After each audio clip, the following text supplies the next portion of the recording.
Hello, जय श्री कृष्णा, सत श्री अकाल। कैसे हो सब?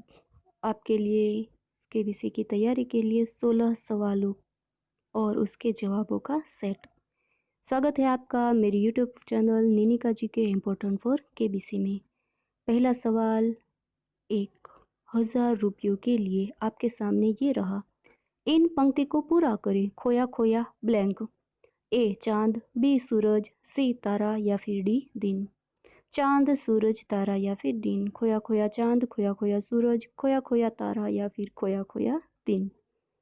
कौन सा ऑप्शन आएगा इसमें फ्रेंड्स? चांद। खोया खोया चांद, खुला आसमां। नेक्स्ट क्वेश्चन है 2000 रुपयों के लिए। दूसरा क्वेश्चन ये रहा आपके सामने। इमेज में दिखाई गई हस्ती का सही नाम क्या था? इमेज में जो आपको दिखाई दे रही है उस व्यक्ति का सही नाम क्या था? A Nirmala Nagpal, B mother of dance, C master ji या फिर डी सरोज खान। तो आप जानते होंगे कि सरोज खान जो है उन्होंने कई फिल्मी हस्तियों को गाने सिखाए हैं। माधुरी दीक्षित का तेजाब फिल्म का 1 2 3 4 5 6 7 या फिर माधुरी दीक्षित और ऐश्वर्या राय का देवदास फिल्म का गाना हो, ऐसे कई गानों की कोरियोग्राफी की है इन्होंने। लेकिन आप जो इमेज में देख रहे हैं उस व्यक्ति का, उस हस्ती का सही नाम पूछा है मैंने। क्वेश्चन बराबर समझिएगा। आपको पता है कि आप जब हॉट सीट पर बैठते हो तब ऐसे ही नज़दीकी क्वेश्चन आते हैं जो आपके सामने होते हैं लेकिन आपको पता नहीं होता। तो फ्रेंड्स, इसका सही नाम जो है वो है ए निर्मला नागपाल। कई लोगों को ऐसा लगता होगा कि इसका सही नाम सरोज खान है। नहीं फ्रेंड्स, इसका सही नाम निर्मला नागपाल है। मदर ऑफ डांस या फिर मास्टर जी के नाम से भी ये जानी जाती थी। तो फ्रेंड्स, नेक्स्ट क्वेश्चन है 3000 रुपयों के लिए। तीसरा क्वेश्चन आपके सामने। देश का पहला मरीन इंस्टीट्यूट कहाँ बनेगा? ए मुंबई, बी द्वारिका, सी चेन्नई या फिर डी तिरुवनंतपुरम। देश का पहला मरीन इंस्टीट्यूट कहाँ बनेगा?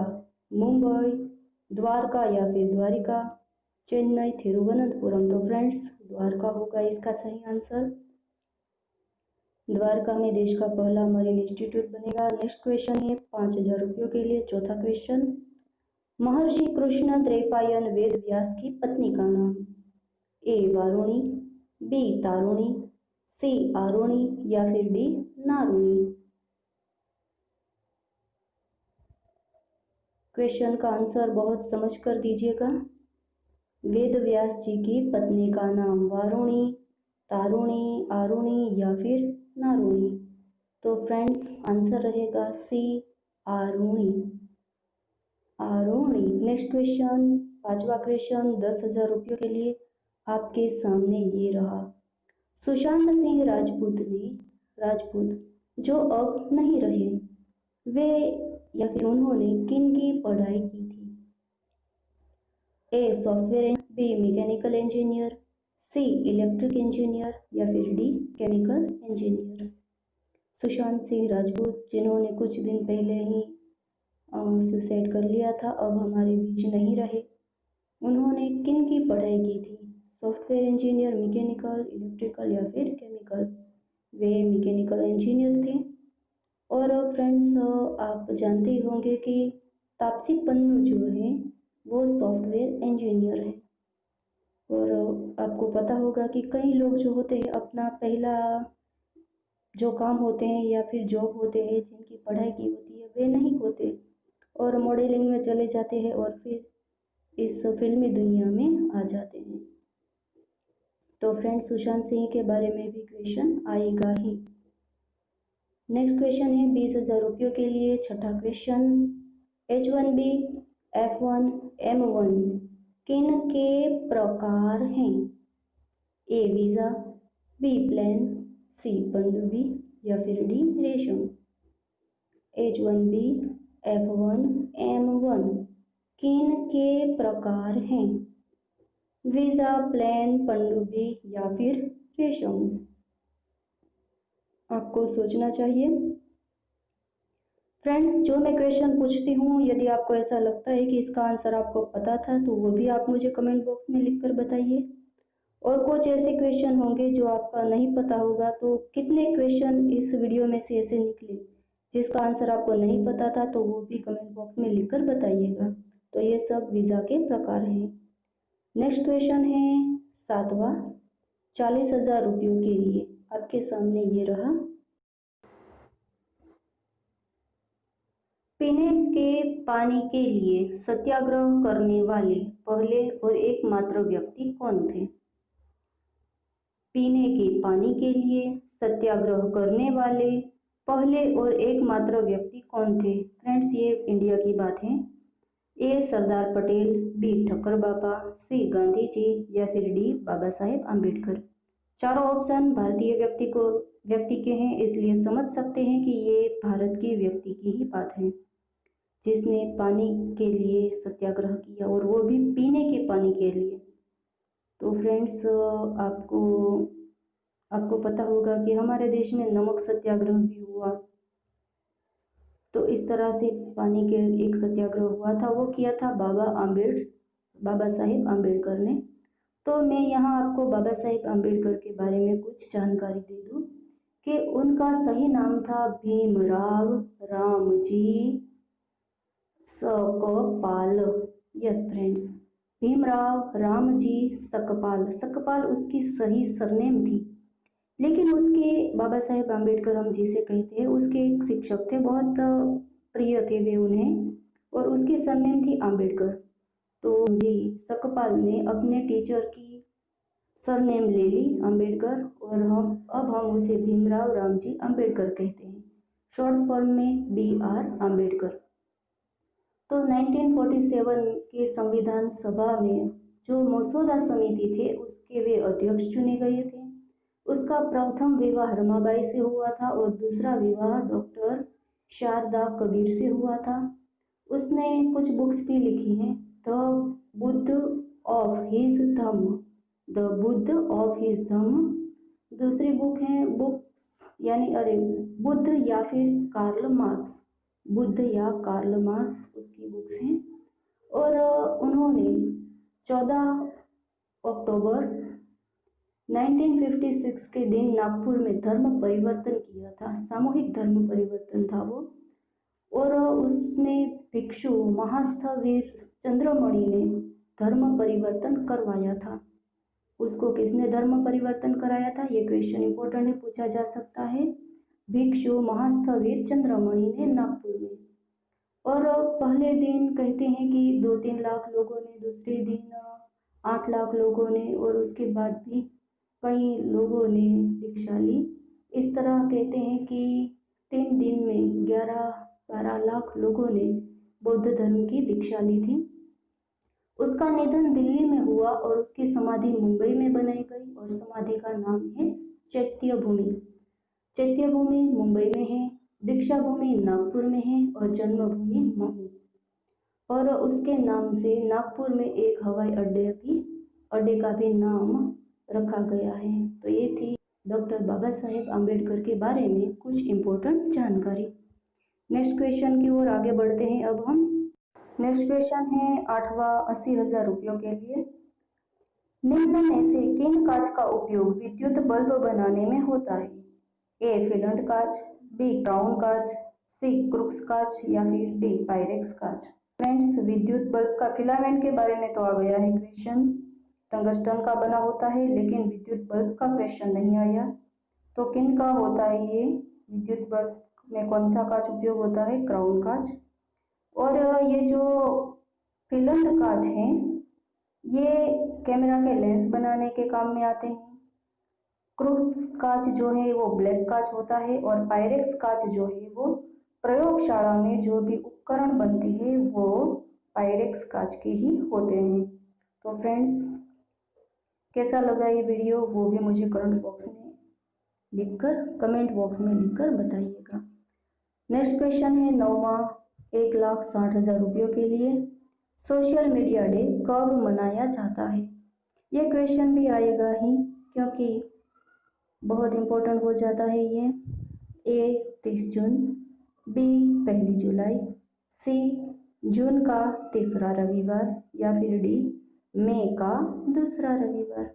तो फ्रेंड्स 30 जून, क्योंकि इस दिन हमने चाइना की 59 ऐप पर प्रतिबंध रख दिया था। और इसके बारे में भी जान लेते हैं। 1 जुलाई डॉक्टर डे, जून का तीसरा रविवार फादर डे और मई का दूसरा रविवार मदर डे के रूप में मनाया जाता है। ए और बी ऑप्शन पूछने की शक्यता बढ़ जाती है, क्योंकि 30 जून को दिन हमने चाइना की ऐप पर प्रतिबंध रखा था और 1 जुलाई डॉक्टर डे है और इस वक्त आप डॉक्टर्स का इम्पोर्टेंस समझ सकते हैं। नेक्स्ट क्वेश्चन है आपके लिए 10वां क्वेश्चन 3,20,000 रुपयों के लिए। इनमें से किनका जन्म शिवजी के आंसू से हुआ था? इनमें से किनका जन्म शिवजी के आंसू से हुआ था? ए अंधकासुर, बी मयासुर, सी गयासुर या फिर डी हिरण्याक्ष या फिर इसे हिरण्याक्ष भी कहते हैं। तो किनका जन्म? तो अंधकासुर जो है उसका जन्म शिवजी के आंसुओं से हुआ था। और हिरण्याक्ष जो है, डी चौथा ऑप्शन जो मैंने आपको दिया था, ये उसी का बेटा था। और हिरण्याक्ष को शिवजी ने वरदान दिया था कि शिवजी ही उसे एक बेटा देंगे। तो शिवजी के आंसुओं से अंधकासुर का जन्म हुआ है। नेक्स्ट क्वेश्चन है आपके लिए 11वां क्वेश्चन। चंद्रयान 1 और चंद्रयान 2 दोनों के प्रोजेक्ट डायरेक्टर कौन थे? चंद्रयान 1 और चंद्रयान 2 दोनों के प्रोजेक्ट डायरेक्टर। ए मूनमैन, बी मेट्रोमैन, सी मिसाइलमैन या फिर डी फॉरेस्टमैन। तो ए मूनमैन। वैसे तो चंद्रयान, चंद्रयानी के मून, लेकिन फ्रेंड्स इस तरह से इस क्वेश्चन को नहीं लेने का। काहे को नहीं लेने का वो अपन समझाता है तुम्हें। चंद्रयान 1 और चंद्रयान 2 के प्रोजेक्ट डायरेक्टर रह चुके डॉक्टर एम अन्नादुराई। और ये मिशन मंगल में भी ये थे, तो इन दोनों के प्रोजेक्ट डायरेक्टर भी रह चुके हैं। और चंद्रयान 1 और चंद्रयान 2 का नेतृत्व भी अन्नादुराई ने किया, उसके बाद में इसे मूनमैन नाम दिया गया। और ये जो है मेट्रोमैन श्रीधरन मेट्रोमैन हमारे देश के जो मेट्रो कहते हैं ना, पूरी जान हमें मिली है, मेट्रो शुरू करवाया। और ये हैं जादव पायेंग, इसे फॉरेस्टमैन कहते हैं। और ये उस जादव पायेंग के बारे में जानकारी कि इन्होंने कहाँ कहाँ पेड़ लगाए हैं।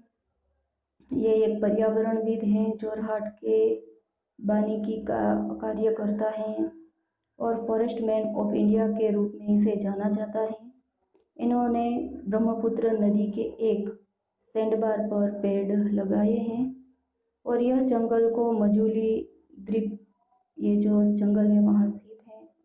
तो ये है उसकी बारे में पूरी जानकारी, फॉरेस्टमैन जादव पायेंग। और असम में आपको पता होगा कि यदि केबीसी की तैयारी कर रहे हैं तो कई क्वेश्चनों के आंसर आपको पता होते हैं। अब जाते हैं नेक्स्ट क्वेश्चन, 12वां क्वेश्चन 12,50,000 रुपयों के लिए। ट्रिपल तलाक को रद्द करने वाला दुनिया का पहला देश। फ्रेंड्स शायद इस क्वेश्चन का या फिर इसके आगे के भी क्वेश्चनों के आंसर आपको नहीं पता होंगे तो प्लीज़ आप बता दीजिएगा मुझे। ए ईरान, बी इराक, सी इजिप्ट या फिर डी इंग्लैंड। आपको मुझे ये बताना है कि इनमें से किन के आंसर आपको नहीं पता है और मेरे वीडियो के माध्यम से ही आपने इसके सही जवाब जाने हैं। तो सी इजिप्ट में 1920 यानी कि 1929 में ट्रिपल तलाक को रद्द कर दिया गया।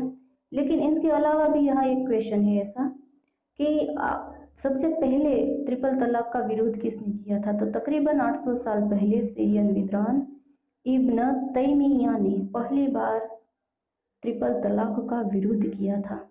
ये सीरिया के थे, यानी कि पहला विरोध सीरिया के किसी व्यक्ति ने किया था। तो फ्रेंड्स ये इब्न तैमिया, ये भी आपको याद रखना होगा। कई लोगों के वीडियो ऐसे होते हैं ऊपर लिखा होता है 1000 से लेकर 7 करोड़ तक के क्वेश्चन, लेकिन अंदर देखो तो कुछ होता ही नहीं है, ऐसे हैवी क्वेश्चन नहीं मिलते फ्रेंड्स। मैं ऐसा नहीं करती, तो नेक्स्ट क्वेश्चन आए इनसे पहले मैं आपको बता दूं कि यदि ये वीडियो अच्छा लगे तो लाइक कीजिएगा, अच्छा ना लगे तो डिसलाइक कीजिएगा। आपको यदि ऐसा लगे कि इसमें कुछ सुधार करने हैं तो मुझे कमेंट बॉक्स में लिखकर बताइएगा। और नेक्स्ट क्वेश्चन है 13वां क्वेश्चन 25 लाख रुपयों के लिए। किन ऑपरेशन के तहत भारत ने मालदीव को 6.2 टन कोरोना की दवाइयाँ पहुँचाई? कौन से ऑपरेशन के तहत भारत ने मालदीव हमारा पड़ोसी देश है, 6.2 टन कोरोना की दवाइयाँ पहुंचाई? A operation Covid, B operation corona, C operation दवा या फिर डी ऑपरेशन संजीवनी। फ्रेंड्स, हमने मालदीव को मदद की थी और आपको पता होगा कि मालदीव भी चाइना की तरफ घुस रहा है, लेकिन फिर भी जब इंसानियत की बात आती है तो भारत किसी कहीं भी पीछे नहीं हटता। ऑपरेशन संजीवनी, आपको पता होगा कि हनुमान जी श्री लक्ष्मण जी के लिए हिमालय में गए थे, पूरा पहाड़ ले आए थे, संजीवनी नहीं जानते थे इसलिए, और श्रीलंका तक पहुंचाई थी। तो ये उसके आधार से याद रह जाएगा आपको, ऑपरेशन संजीवनी। नेक्स्ट क्वेश्चन है 14वां क्वेश्चन और 50 लाख रुपयों के लिए। वर्क प्लेस पर सेक्सुअल हरेसमेंट रोकने हेतु ग्रुप ऑफ मिनिस्टर्स GOM की रचना की गई। इनके अध्यक्ष कौन? कैसा लगा फ्रेंड्स क्वेश्चन आपको? फिर से एक बार पढ़ देते हैं। वर्क प्लेस पर सेक्सुअल हरेसमेंट रोकने हेतु ग्रुप ऑफ मिनिस्टर्स GOM की रचना की गई। इनके अध्यक्ष कौन? ए राजनाथ सिंह, बी नितिन गडकरी, सी निर्मला सीतारमन या फिर डी मेनका गांधी। आपको पता होगा कि मीटू वाली बात आई थी 2-3 साल पहले, तो इसका जवाब है ये राजनाथ सिंह GOM के अध्यक्ष के रूप में चुने गए हैं, और नितिन गडकरी, निर्मला सीतारमन जी और मेनका गांधी वो इनके सदस्य हैं GOM के। तो फ्रेंड्स, एक कुछ ऐसे क्वेश्चन जो पुराने हो जाते हैं ना, उसकी धनराशि बढ़ती जाती है। वर्क प्लेस पर सेक्सुअल हरेसमेंट रोकने के लिए ग्रुप ऑफ मिनिस्टर्स का गठन हुआ, और ये जो है ग्रुप ऑफ मिनिस्टर्स 3 महीने में अपना काम पूरा करेगा। कितने महीने में पूरा करेगा ये काम? 3 महीने में। और मीटू के माध्यम से हाल ही में आए यौन शोषण के मामले के बाद काम की जगहों पर हरेसमेंट रोकने हेतु कानून बनाए गए हैं, और गृह मंत्री की अध्यक्षता में ग्रुप ऑफ मिनिस्टर्स का गठन किया गया। टीम में कई केंद्रीय मंत्री हैं, जिनमें सड़क परिवहन मंत्री नितिन गडकरी, रक्षा मंत्री निर्मला सीतारमण जी और महिला एवं बाल विकास मंत्री मेनका गांधी इसमें है। तो फ्रेंड्स, कितना मिशन? नेक्स्ट क्वेश्चन आपके लिए 1 करोड़ रुपए का। लद्दाख और तिब्बत के बीच की रेखा यानी कि बॉर्डर किसने आंकी थी? Brigadier Ghansara Singh, B major William Brown, C William Johnson या फिर डी युआन पिंग। लद्दाख और तिब्बत के बीच की रेखा यानी कि बॉर्डर किसने आंकी थी? A brigadier Ghansara Singh, B major William Brown, C William Johnson या फिर डी युआन पिंग। 15वां क्वेश्चन है 1 करोड़ रुपए के लिए। फ्रेंड्स, आई एम श्योर ये क्वेश्चन भी आएगा ही। इसका सही आंसर है सी विलियम जॉनसन। मैं आपको पूरी डिटेल में बता देती हूँ इसके बारे में। डिटेल जान लेते हैं। गिलगिट बाल्टिस्तान गुलाब सिंह के पुत्र रणवीर सिंह ने 1866 में जीत लिया। गुलाब सिंह के बेटे रणवीर सिंह ने 1866 में। अगस्त 1 1947 में महाराजा थे हरि सिंह। उन्होंने अपने लश्करी अधिकारी ब्रिगेडियर घनसारा सिंह को गिलगिट बाल्टिस्तान का गवर्नर पद पर नियुक्त किया। उसके गवर्नर बनाए गए घनसारा सिंह को। और उस वक्त उस एरिया को अंग्रेज़ों को लीज पर दिया हुआ था, और वहाँ अंग्रेज़ों ने 80 सैनिकों की पूरी टीम रखी हुई थी, और 80 सैनिकों की उस टीम का नाम था गिलगिट स्काउट। क्या नाम था? गिलगिट स्काउट। और उस वक्त तिब्बत और लद्दाख के बीच बॉर्डर बनानी थी। उसका बॉर्डर बनाने का काम सौंपा गया देहरादून की सर्वे ऑफ इंडिया को। और देहरादून की सर्वे ऑफ इंडिया ने विलियम जोहानसन को भेजा और विलियम जोहानसन ने तिब्बत और लद्दाख के बीच सरहद रेखा को आंका। लेकिन यह सरहद रेखा चाइना को मंजूर नहीं, इसलिए चाइना ने युआन पिंग को भेजा। चाइना ने किसे भेजा? युआन पिंग को। और उसने अक्साई चीन का पूरा इलाका चाइना में दिखाया, यानी कि युआन पिंग ने दूसरी सरहद रेखा बनाई। तो फ्रेंड्स, इसके लिए मैं आपको सामने न्यूज़पेपर का कटिंग भी लेकर आई हूँ। मैं गुजरात की रहने वाली हूँ और रेगुलर गुजरात समाचार पढ़ती हूँ। उसमें ये पूरा पैराग्राफ आया हुआ था और उसी में से मुझे क्वेश्चन मिला। मुझे ये क्वेश्चन का आंसर जो है गूगल पर से नहीं मिला। तो ये है पूरी जानकारी, जिसने तो युआन पिंग ने पूरा इलाका जो है अक्साई चीन का चाइना में दिखाया, ताकि चाइना को वहाँ कोई तकलीफ ना हो। और इस तरह से चाइना अपने मैप दिखाता है और हम अपने मैप रखते हैं उसके सामने। यदि आप गुजराती लैंग्वेज जानते हो तो इसे पढ़ पाओगे, क्योंकि गुजरात समाचार गुजराती लैंग्वेज में आए।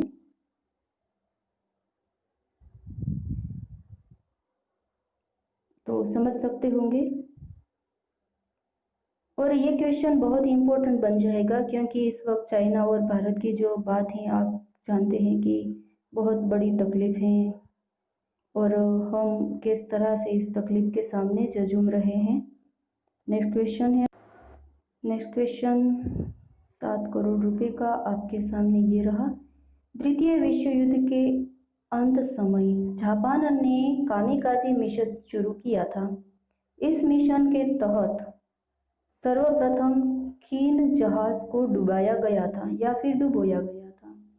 ए एंटरप्राइज, बी कार्थेजिया, सी कैलिफोर्निया या फिर डी सेंट लो। तो कितना इम्पोर्टेंट क्वेश्चन है ये। दूसरे विश्व युद्ध में अंत की बात हो रही है ये।